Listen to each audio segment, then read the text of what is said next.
Christian, hello there. How are you? It's so great to Hello. finally see you. I feel like we scheduled this months ago. I know, and I'm so excited to be here. So you've already achieved the goal of happiness. I am super joyful to be with you.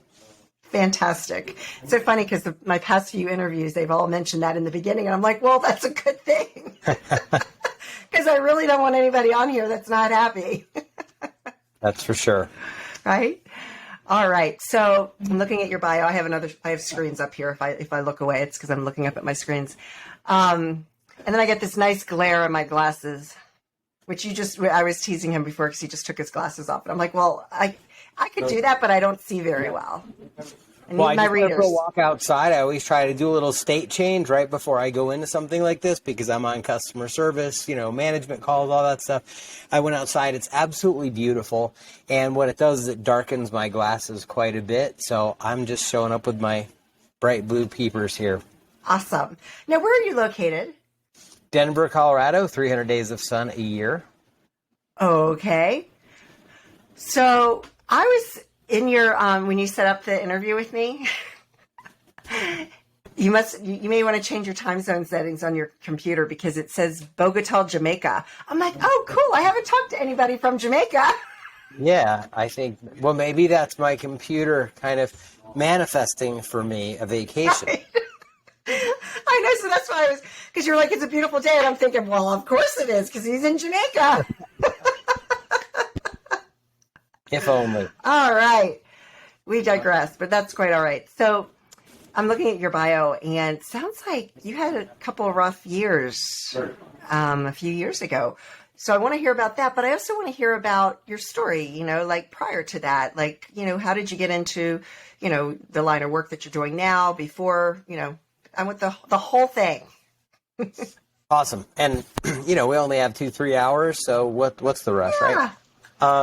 When I was 8 years old, my mom had taken my little sister to the doctor, and I'm out playing with my friends in North Jersey, where I grew up, in this great area of woods that soon after that became a mall. And she called me inside, and she, my mom's a pretty lighthearted person. She looked very serious, and she had taken my little sister, who was almost 4, to the doctor because Monique was not verbal, right? She wasn't really developing like the other kids. Nothing, no physical deformities. You couldn't see anything was wrong. And of course, I didn't have any sisters to compare her to. So my mom sat me down and said, the reason that your sister isn't speaking like the other kids her age is because she's developmentally disabled, back then what we called mentally retarded. She would be special, right? And I was like, well, she's special to me. Thanks a lot, Mom, for the info. I'll see you later. I'm going back out to play. And it wasn't long after that, in 3rd grade, that my mom was called in. She was, single mom, gets called in from work, has to come and pick me up. I'm in the office, in trouble, suspended from school for fist fighting in the hall. And she goes, what is going on? And I have my arms folded. And the principal is trying to get me to apologize. And I absolutely refused to apologize because back then it was the 70s, right? And they were mainstreaming the special kids into the regular schools. Now, you remember, kids were institutionalized, even if they were only marginally, compromised in that way. That's right. So they were mainstreaming these kids, and so I had been walking through the hall, and I saw some other kids making fun of the special kids in the hall. I don't remember what happened. All I know is I ended up in the office, and there was somebody with a fat lip, and I refused to apologize, and they're like, "This is very serious and everything," to my mom. And what I didn't realize is that little talk that my mom had with me had me in my heart, fighting for the underdog. And I've been doing that my whole life now that I go back and kind of look at the hero's journey that I've been on. Aww. So in 2010 or so, when I volunteered to start a nonprofit with a few friends, I was like, well, why don't you build a website? Why don't you go out and raise a little money? I'll take this application thing. I mean, how hard can it be? And I became morally outraged at how difficult it was to get a nonprofit started, how the IRS didn't really give you any information, and they kind of chuckled almost, or you could hear the sinister, chuckle in the background saying, oh, don't worry, kid, this is going to take, a year for us to approve. Don't, hold your horses, because I'm like, we want to get started. You know, what do I Now, got? what year was this, Christian? That was around 2009, 2010 when I did the first 501c3 application. So I was morally outraged. I had to sit with it, and I realized it was also tied back to that sense of really, you know, if there are other people like the wonderful people that I grew up around in Special Olympics trying to help kids like my sister, and they're going through this, something has to be done. So instead of being patient like they told me to and you know, waiting for my agent to call me, they gave me the agent's phone number. Of course, they were never around when I wanted them. So I called about 30 extensions north and south of that number by just changing the last couple of numbers, knowing I'd probably get somebody in the IRS exempt organizations department. And I would, you know, I'd tell them I was going to send chocolates, presents, whatever. I'd beg, plead, cajole. Why is this such a ridiculous process? Why does it take so long? What would make a perfect file? And then I realized the killer question. What would make you feel like somebody cared about your job as a bureaucratic worker inside the IRS? And I, you know, separator pages, table of contents, the kind of things that would just make their life easier on one file. And so I dreamed up what I call the love letter to a bureaucrat. And that is the file that I sent in. If Selma Hayek was an IRS agent and I wanted her to fall in love with me, what kind of file would I hand her, right? And so I got a 45-day approval on that one. And I realized I had solved my own problem, but I might have a solution that somebody else could use. And lo and behold, somebody in town who was starting a school in a rural area we lived in, they also needed a nonprofit started quickly because someone who sold their tech company in that rural area for a lot of money to a big company wanted to sponsor this school, but they wanted kids to be registered that school year. And so that was when the challenge was on. It was easy to do for me. And again, I delivered ahead of the 7 weeks before which they had to register the kids. And that person funded the school. That school is still up and running. And I realized, well, I really might be on to something. And now 4,000 charities later, I am at the epicenter of some really beautiful energy every day to wake up and help people enact good in the world. Wow. You've helped over 4,000? Yeah, from end to end. We've helped tens of thousands of others, I'm sure, on the internet with videos and little how-tos here and there. But taking chain of the custody with our done-for-you 501c3 creation process, we've done 4,000 or so and counting. That's incredible. And the reason I asked what year it was because I formed a couple of nonprofits over the years. And I remember it was around 2009, 2010 era, that time frame. And one of the reasons why, because that's one of the things, like for me, is like, you know, I want to give back so badly. That's why I do this podcast. You know, in case you didn't know, listeners, podcasts cost money to produce, and this is my expensive hobby. But I ended up having to put it aside, went through a divorce and whatnot. And that was part of the reason why it never really took off, because it just took so long. And I'm so happy to hear that, because it's a very daunting thing for me, since I've been through it 3 times forming a nonprofit.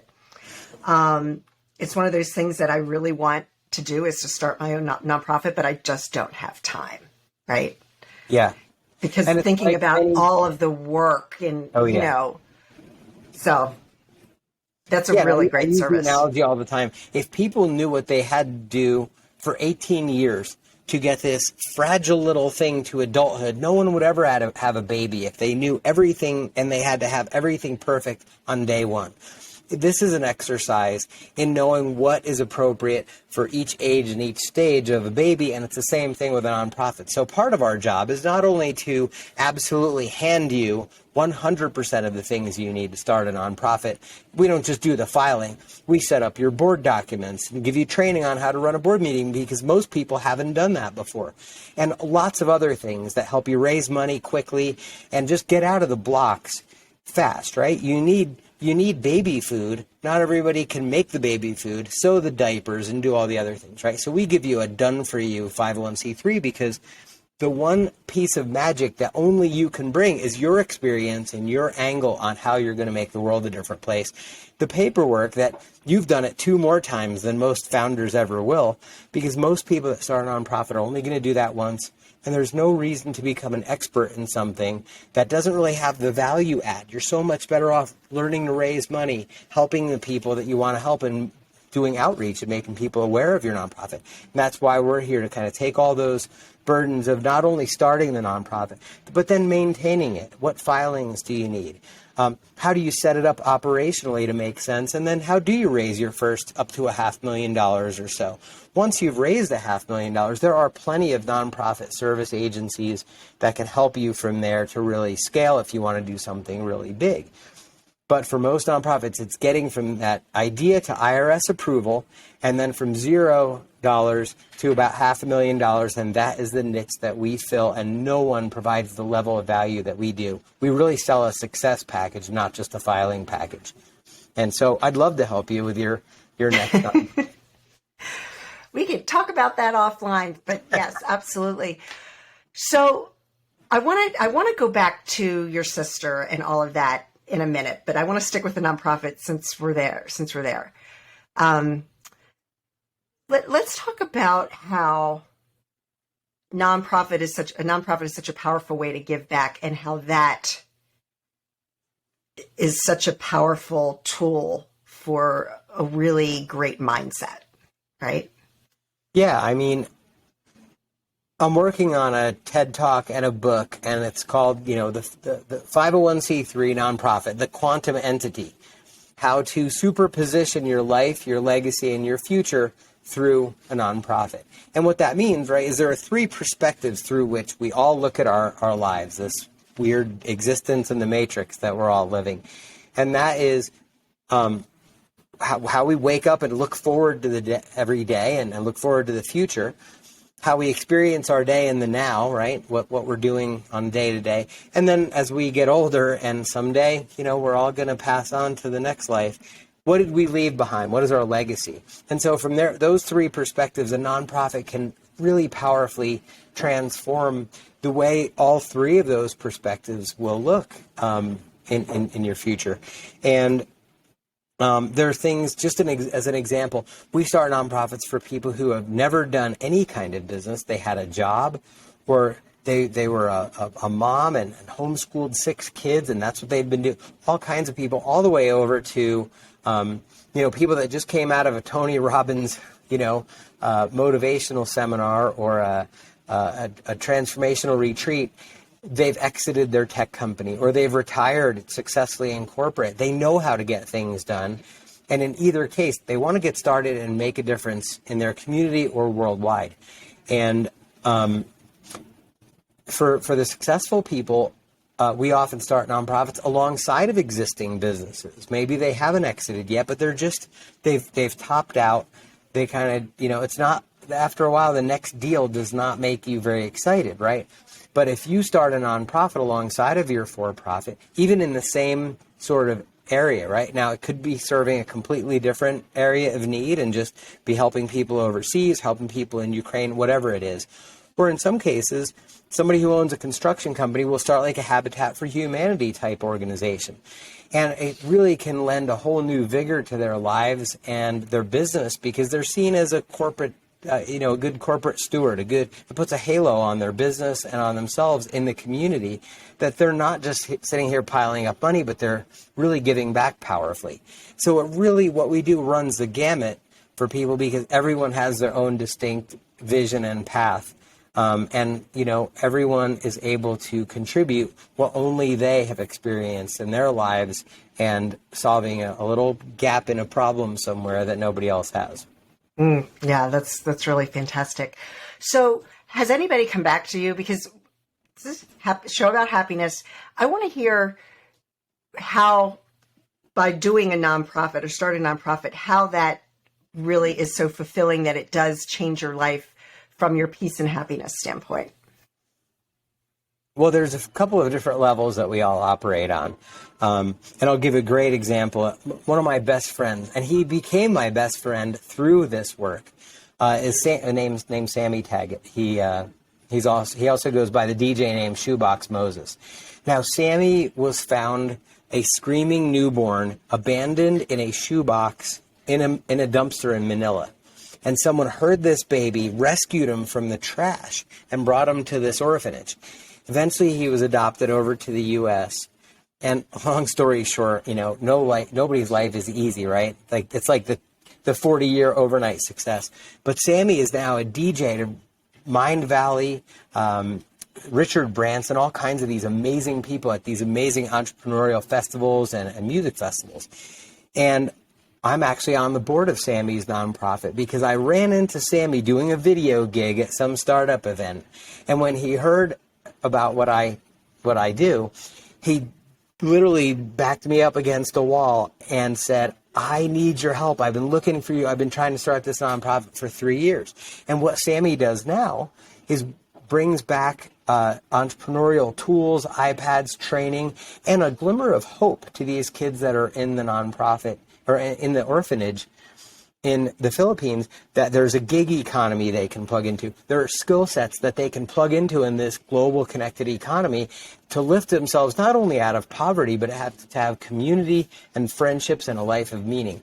And so that's an example of, someone who saw a way to give back. And now Sammy, that's the favorite thing he gets to talk about. Yes, he does these cool gigs with cool people, but what he's most excited about is going back and seeing these kids' faces light up when he's able to, just provide them. He looks like them. He is from where they're from, and he's able to help them just by giving them that thing that's more valuable than any amount of, yes, we all need to stay alive, but food, clothing, shelter, etc., right? That's at the base of Maslow's hierarchy. And he gives them what's at the very top of Maslow's hierarchy, which is hope and connection and oneness with a future that really wouldn't have been available to them if they didn't do that. Now, yes, you have many everyday heroes as well who, we're all, there's so many people that we're hearing about the great resignation because of the pandemic. People are going, do my values that do the things I spend time on every day match the values that I have for my life and the hope that I had once for my life? And so even though it's been tough over the past years, I think people are waking up to their purpose, and they're willing to give up a job, or they're willing to give up, what might satisfy them today with some basic needs for something that's a little bit more meaningful. So we're seeing this happen on a really widespread basis. And I have talked to many, many founders who are like, this is it. I've been given every excuse. And now with all the changes in the job market because of the pandemic and the world, I'm going to do this thing that has been on my heart for years. I love it. And while you were saying all of that, explaining that, and that's such a beautiful story, an example of one of your friends and clients, and now you're on the board. It sounds like it gave him a purpose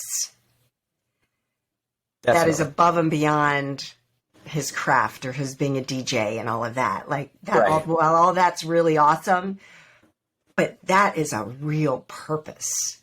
Mm-hmm. And it's a beautiful thing. Given this platform, he believes he was given this platform of the stage to do the greater work, right, that he's now doing. And that's that connection that's really important. And there are so many levels of this that, we could go on all day about the kind of layers that we have of meaning and purpose in our lives. But, I've even been through what I do is I believe, inherently good, right? I help good people do good things around the world. But even in my own journey, right, sometimes you have to go that layer deeper. I went through a really tough reckoning with myself. I didn't realize I had a lot of limiting beliefs as a child. And so I'm driving, I'm a middle-class kid from Jersey, and I'm just driving this thing. And I've got this great mission and great purpose helping people with nonprofits. But I had a little bit of a crisis a few years ago because I wasn't internally aligned with what I was doing. So everything looked great. Who wouldn't want to wake up and feel great about what they do every day? But I wasn't operating in a way that was sustainable for me. And I had to lose quite a bit and go through a divorce. The business went through quite a bit, even though we always served customers mightily with really great value.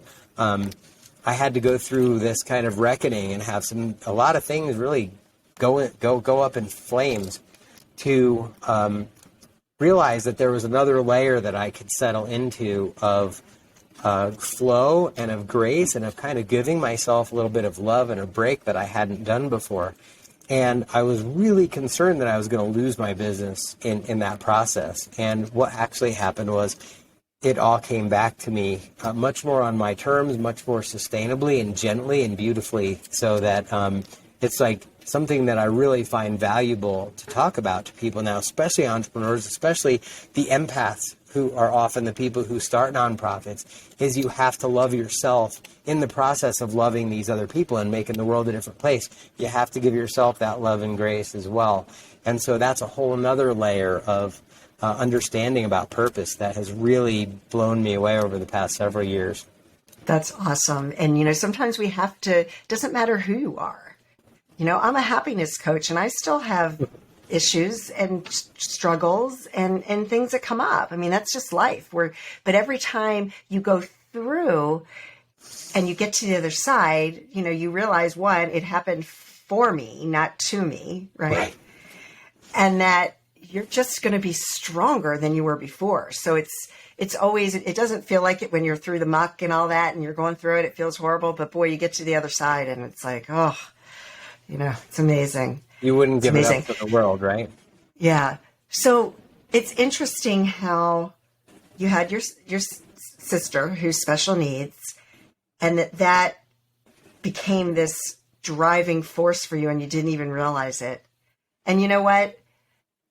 Not that I'm condoning fighting in schools, of course. My son is in college now, and I'm so thrilled that I never got called in for him fighting because he's not a fighter, right? I was like, oh, phew. Okay, we got through those years, no fighting. But I don't know. That's a tough one. Like, I kind of feel like that kid had it coming. I don't know. I know that's not a nice, it's a bad juju to be putting out there. You know what I mean? But you know what? Like, you were being your big brother. I mean, you were being her big brother, of course. It's your job to stick up for her, for sure. Yeah, I mean, there comes a point for all of us, I think, where it might not be fist, but where taking a stand at some personal, risk is really important. And I think, in this world we're living in, I mean, we've seen this with such division where algorithms are being programmed to drive us apart and have us at each other's throats, and road rage and all of these things that you see manifesting in society because people aren't able to, be real. And then they go to church or they go to their neighborhood group. And if you feel guarded all the time and you can't share what's really going on for you, it can become a very lonely place. And we're seeing a lot of, mental illness and neuroses kind of skyrocketing. People are on SSRIs all over the place. And all that is this suppressed emotion. That doesn't mean you just walk around and punch somebody if you want to. Right, exactly. No, not at all. There's a point we all face where we have to take a stand. And we're all, we're all being, right now, I think, challenged as there's a lot of forces in the world that are trying to tell us what we can say and what we can't. Look at the Elon Musk and Twitter debate. Free speech used to be taken, kind of for granted, and now there are certain people who want to qualify it and be the arbiters of free speech. There are certain people who want to have unlimited free speech. There are people who say things that are not very nice and, in fact, dangerous, nasty, or even illegal.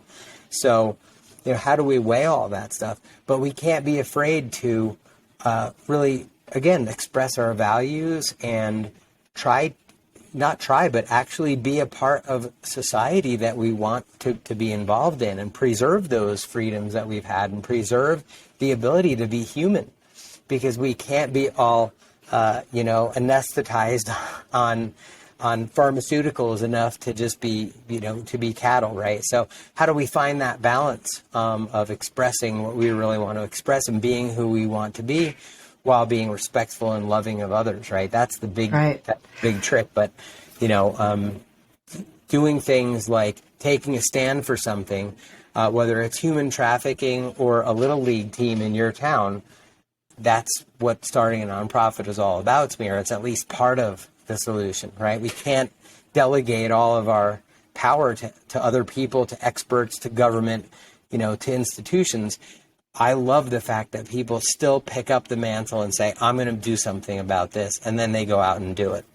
Yeah, exactly. And it just, it brings so much value to yourself, to others, and the world, and your community, especially, and so I love what you're doing. It's amazing.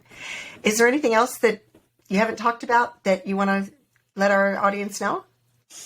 I mean, there is so much to a nonprofit, right? You have to incorporate it. You have to get the EIN, tax ID number. You have to get the tax exempt status and a whole bunch of things that go underneath all of that. Then it's like, oh my gosh, now I have this thing. What do I do with it to operationalize, find volunteers, build a website, raise money? So there isn't enough time to cover every possible thing. But what we've done is we've created a really nice gift for your listeners so that whatever elevator they want to get off on in this, process, they can, right? So anyone who's interested in learning a little bit more, maybe going through our free 10-day boot camp to decide, do I have what it takes to start a nonprofit? What are the steps before I get started?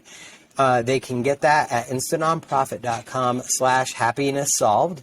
So you've got your own link. They don't even have to remember anything new. instantnonprofit.com/happiness solved.